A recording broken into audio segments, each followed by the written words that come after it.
Hi, and welcome back to our live stream for the week. So, this is our first live stream, and I'm just checking if we are now live with our monitor here. Okay, so we are officially live. And today we're going to talk about delivering medical news in English. So, we have our friends from the healthcare industry, and they're requesting for some materials on how to deliver news in the medical field. So they are doctors, and most medical English courses teach you the name of bones. But this class is different. Today I'm teaching you how to hold a human life in your hands with words. So, words, they are very powerful. So, they can make or break your career. So, most hospitals, if you communicate well, so they give you credit. And if you can communicate well with your patients, so you might have a patient who is from the US, Canada, or UK. For example, you are a Japanese doctor and you would like to deliver some bad news and you are not proficient in English. So, how do you deal with these situations? So, we're going to talk about that. Okay. First is empathy versus authority. So, what is the difference? We say when we have empathy, you understand the patient or you understand the other party. But you also need to balance that with authority. So, like what you can see in this photo, in this illustration, we have heart. It's like the feelings. So you empathize with your patients, but at the same time, you need to establish the authority as someone who is diagnosing your patient. So in English, authority isn't about being bossy. So some people they are confused about being too commanding versus being authoritative. So there's a difference, okay? You want to be the steady anchor for the patient. So it's like they can depend on you. Things can get emotional in the medical room or in a clinic, especially if you're delivering bad news. And I will tell you a story later that happened to me personally. Okay. So you should learn how to balance these two, authority versus empathy. So, how do you balance empathizing with a client or your patient and at the same time still establishing authority or you still have the command and not sounding bossy.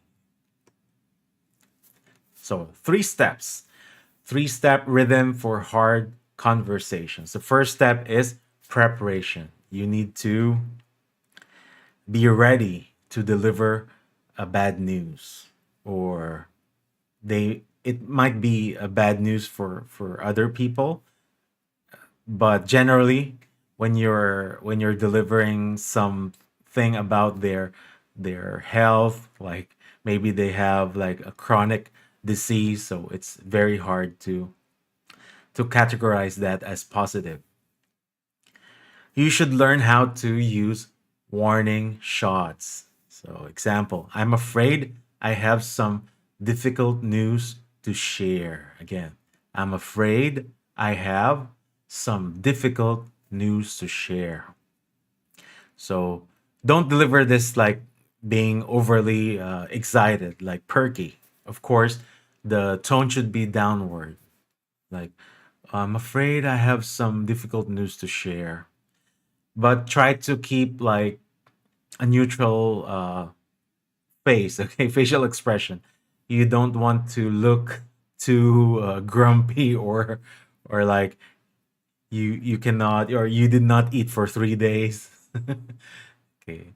Next is information. So avoiding medical jargon. So what what are jargons? So jargons are terms that only you or your colleagues understand.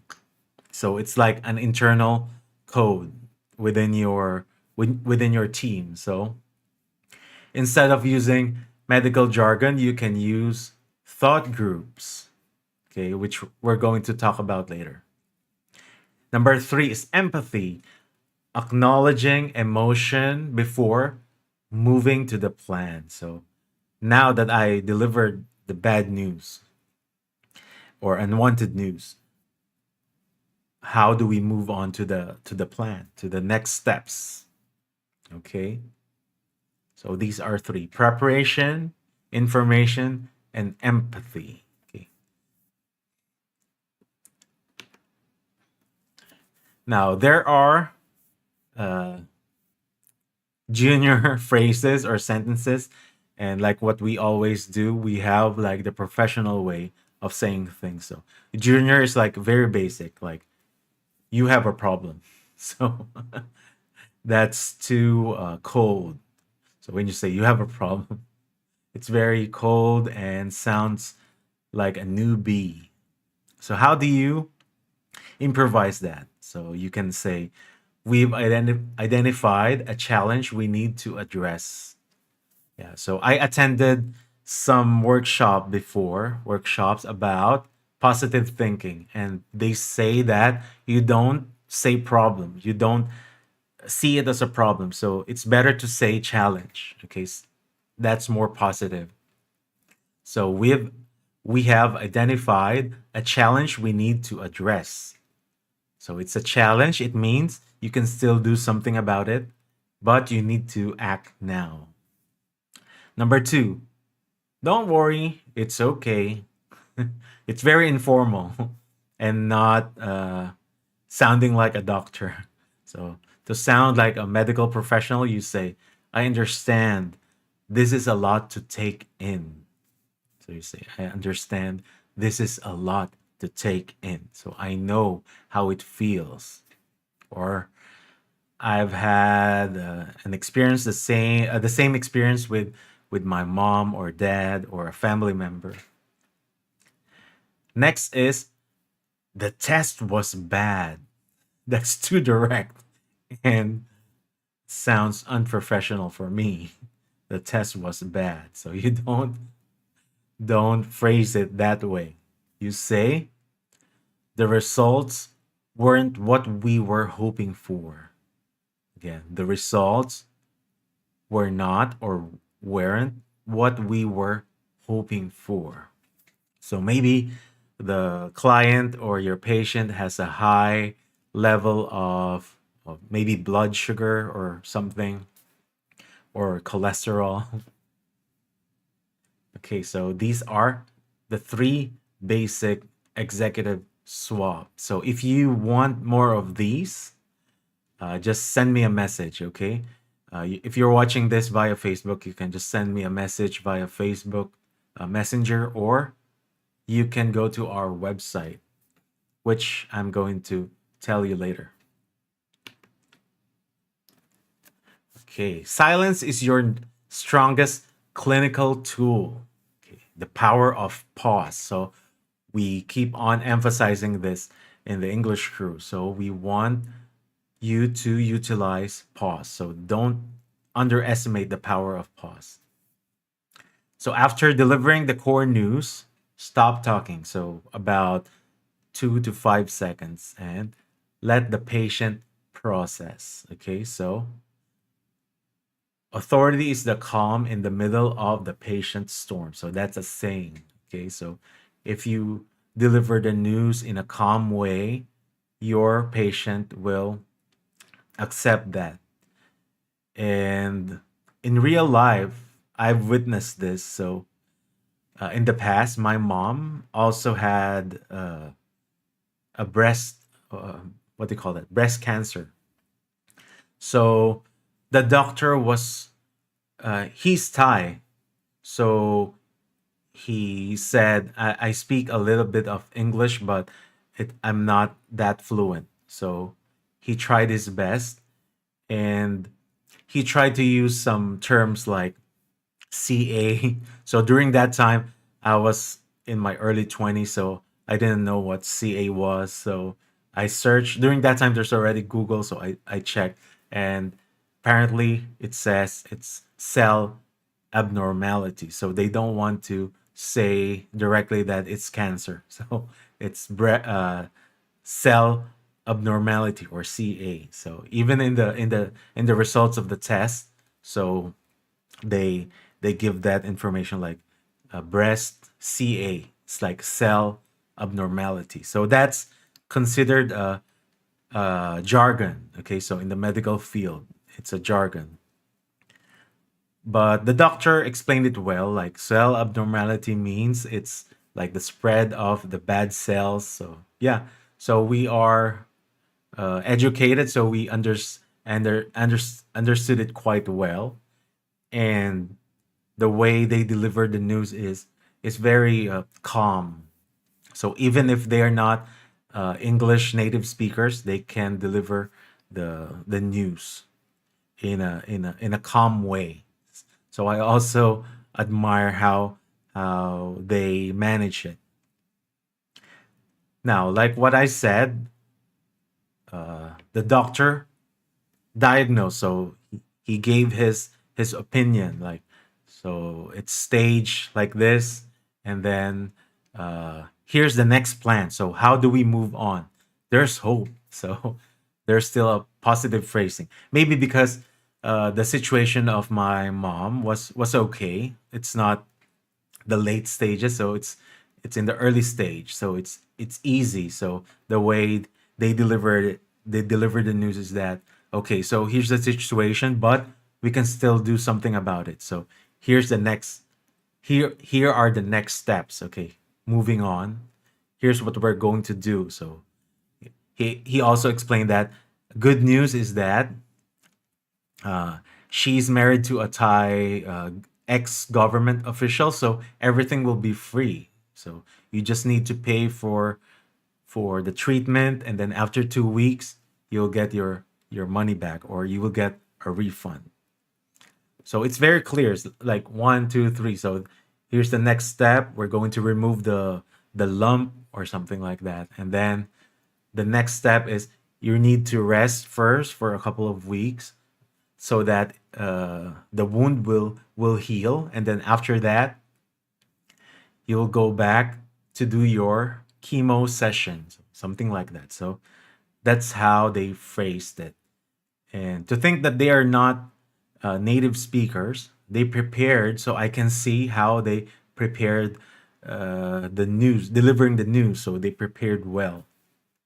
So it's like they condition the patient first, like, how are you today? How are you feeling today?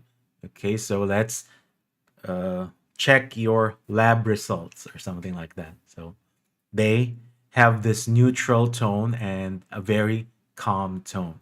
So if you are a Thai doctor or a Japanese doctor, so you should be comfortable with that. It's not about the medical jargons or what you know in the medical field. It's how you empathize with your patient. So all of us, there will come to a point that we might be diagnosed of a chronic disease. So just put yourself in their shoes, okay? So there are doctors who say, like, you only have 20% chance or something like that. So instead of saying you still have 80% chance of survival. So so they phrase it like in a very negative way, like you have 20% chance to die. So what will you choose if you are the doctor? What will you choose? You will choose to say you have 20% of 20% chance of dying, or do you have 80% chance of survival? Of course, you'll go to the positive way of saying things. Like you have 80% chance of survival. So that's how you phrase your opinion or your diagnosis. So you have the facts. So these are the lab results. So you cannot deny that you have this, yeah, something like that. But you don't say it that way, okay? So like what we illustrated here, we said the results were not what we were hoping for. Yeah, so you can say it that way. So if you need more of these, just send me a message and I will send you an email with the PDF, like a long list of PDF with the junior and the professional way of saying things. So depending on your field. So today we're going to focus on the medical field since we have clients who are asking like, "Hi, I'm a doctor. I'm interested for a one-on-one coaching, but I don't have time at this point." So I'm creating this slide for you. So it's free, and the only difference is that if you will be booking like a coaching call with me, so I can give you a real-time feedback on how to diagnose or deliver a bad news. So I can also hear how you say things. Okay. And if you're serious and you're ready, you can book your free 15 to 45-minute coaching call so I can assess your speaking style. And this March 14, don't forget, we have our very first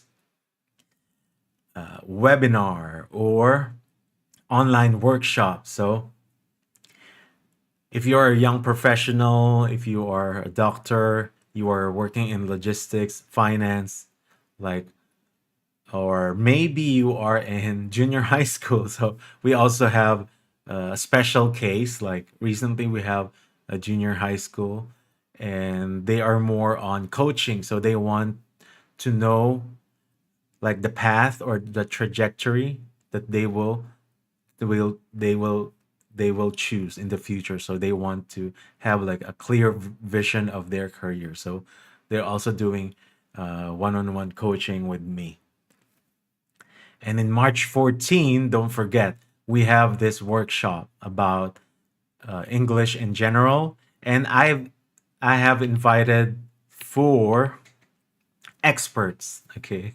But these are not the guys, okay? So I have invited 4 specialists. So the first one is an official, so he became like an IELTS assessor for those who are taking IELTS, TOEIC, TOEFL, and another one is a curriculum advisor. So he has a PhD and a professor in the University of the Philippines. So that's great. And next is we have a guest speaker in the AP or advanced placement field in international schools. So she's teaching AP biology in English. So if you are a parent and you're interested to book like a coaching program for your international school student, or maybe you have a kid who's learning in an international school setting, so this is your chance to meet the specialist. And fourth, we have a UK expert. So he is an expert in learning English through music. So it involves music production, playing the guitar, ukulele, and drums, and some some mini lessons with music production. And if you didn't have the chance to learn music when you were younger, so this is your chance. So we only accept 18-year-old and above for that class. But if you have a kid with you who would like to learn, it's free, okay? As long as they are supervised by an adult. So the adult is the main student and the kids can join. All right. So you can scan this QR code, or I will put the link in the description for you to book the 15-minute audit, okay? And I'll see you in the next live stream. Bye.